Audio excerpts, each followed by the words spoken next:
Her gün feryat ettim, ölmek istedim. Çağırsam da gelmedi ki ecelim.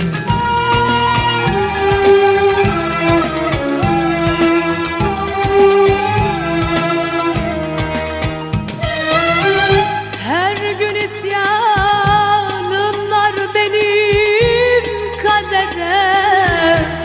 Ne güldürdü